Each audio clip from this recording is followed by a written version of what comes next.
Kalau Itu. ada orang sakit di sini dibawa ke puskesmas itu juga ditandu. Iya, Sama. sama. Kalau udah parah nggak bisa dicek, ditandu. Sudah berapa lama sih, Mas, semuanya harus ditandu dan juga keluar masuk desa seperti ini itu sudah berapa lama? Udah lama itu. Cuma bermodalkan bambu ini yang 45 meter ini, si Bapak dan juga petani-petani lainnya di sini naik ke atas tanpa pengaman. Dan ini emang udah biasa mereka lakukan puluhan tahun, turun-temurun, dan gak jarang ada cerita kalau mereka jatuh hampir setiap harinya.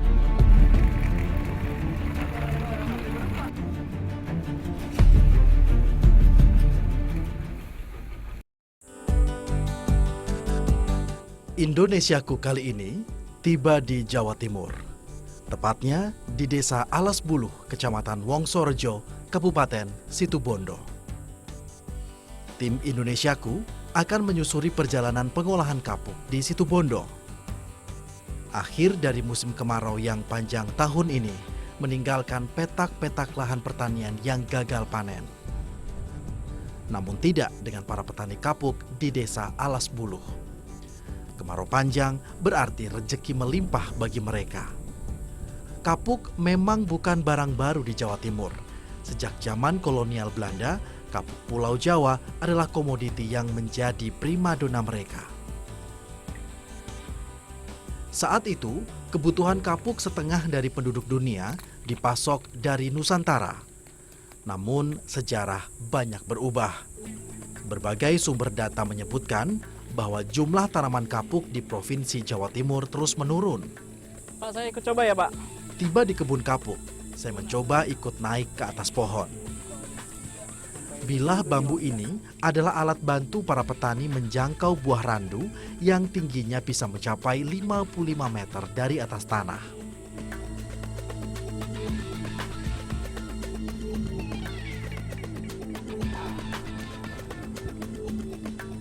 Kakinya nggak nyampe.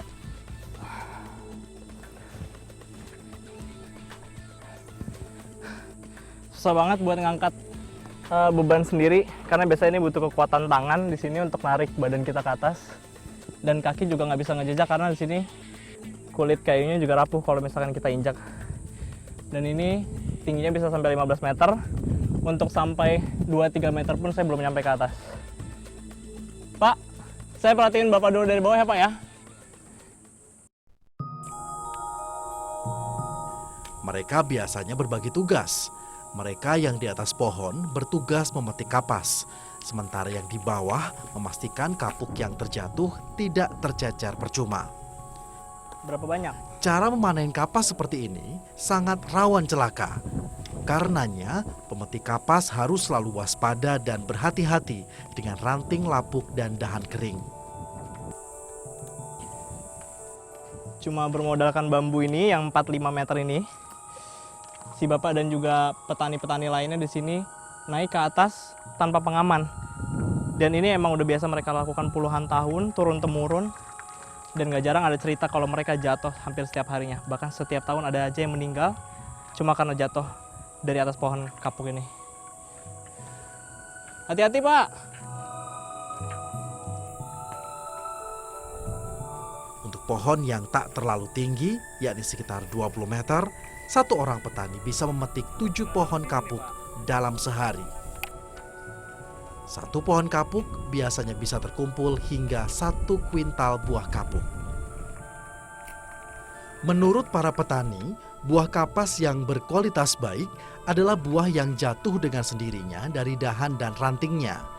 Jadi buah kapas yang dipetik seperti ini sebenarnya kualitasnya tak sebagus buah kapas jatuh. Di kebun seluas 365 hektar ini terdapat 36.500 pohon kapas. Jarak antara satu pohon dengan yang lain adalah 15 meter.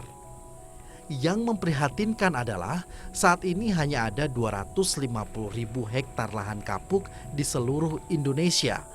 Akibatnya dalam setahun Indonesia hanya mampu menghasilkan 847 ton kapas. Dari sistem perdagangan kapuk nasional, para petani ini hanya mendapatkan Rp27.000 untuk 100 kg buah kapuk. Artinya 1 kilogram hanya dihargai sebesar Rp270. Sungguh jumlah yang sangat kecil untuk upah kerja keras mereka. Mas selama kerja apakah pernah jatuh Mas dari pohon di sini? Belum. Belum pernah ya? Tapi kalau ada pekerja-pekerja yang jatuh gitu misalkan, ataupun luka karena kerja di sini gitu, apa ditanggung sama perusahaan sini? Iya, kalau kejadiannya di kebun itu kebun yang menanggung. Kebun yang nanggung ya? Tapi kalau Mas sama keluarga kalau mau berobat gimana? Iya, berobat sendiri. Sendiri? Iya, Jadi upah yang Mas dapat itu udah segitu aja? iya segitu. Nah kalau panen itu kan setahun sekali nih Mas. Iya.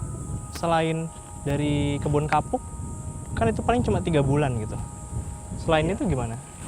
Selain itu ya kalau kehidupannya saya itu tinggal menunggu musim hujan untuk tani. Nunggu musim hujan untuk tani. Terus kalau mau musim kemarau baru nunggu kapuk. Iya, aku. Tapi selain itu nggak ada kerja lain, nguli atau apa gitu.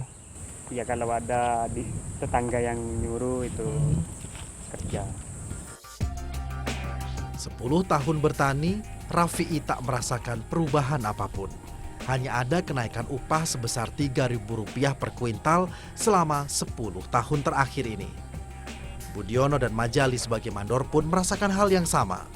Tugas mereka untuk menimbang dan menghitung tidak membuat upah mereka menjadi lebih tinggi dibandingkan dengan para petani. Usai memanen buah kapuk, saya mencoba mendatangi tempat pengolahan dan produksi kapuk di Kecamatan Wongsorejo. Uniknya, para pekerja pemilah isi kapuk umumnya berusia 50 tahun. Kalau paling banyak kirim kemana Pak? Ke Bali. Ke Bali? Iya, ke Bali. Kalau ke Jawa Timur sendiri? Jawa Tengah. Kalau ke dalam sini justru enggak? Ini Jawa Timur itu ke Pandaan. Ke Pandaan aja? Iya, Pandaan.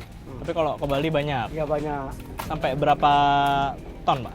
Ya, kalau 1 minggu itu 2 kali. Ya, 1 ton kadang-kadang ya. Sekali kirim tuh ya? Iya. Tidak hanya semakin sempitnya lahan kapuk nasional, penggunaan kasur tradisional yang mulai jarang turut membuat harga kapuk semakin merosot ke titik paling rendah. Sudah puluhan tahun, usaha turun-temurun ini berjalan. Sejak dulu, keluarga Sunarwi dikenal sebagai pemasok utama kebutuhan kapuk di timur Pulau Jawa. 1 paket isi buah kapuk ia jual seharga Rp17.500. Selain itu, Sunarwi juga melayani pemesanan kasur jadi berbahan kapuk. Kan bisa kena ke ini, kutubunya. ke mata, ke hidung. Ya agak kalau tidur itu bangunnya agak itu. Awal-awal apa masih sampai sekarang? Ya masih. Masih. Ya. Terus gimana? Berobat apa?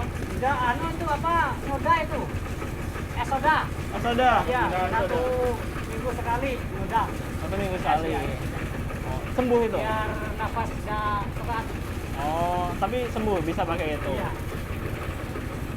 Tapi nggak nyoba pakai masker atau apa Mas? Ya pakai tutup kayak gini. Tutup Kalau paling, masuk ke dalam gitu. paling pakai tutup kepala itu aja ya? Iya.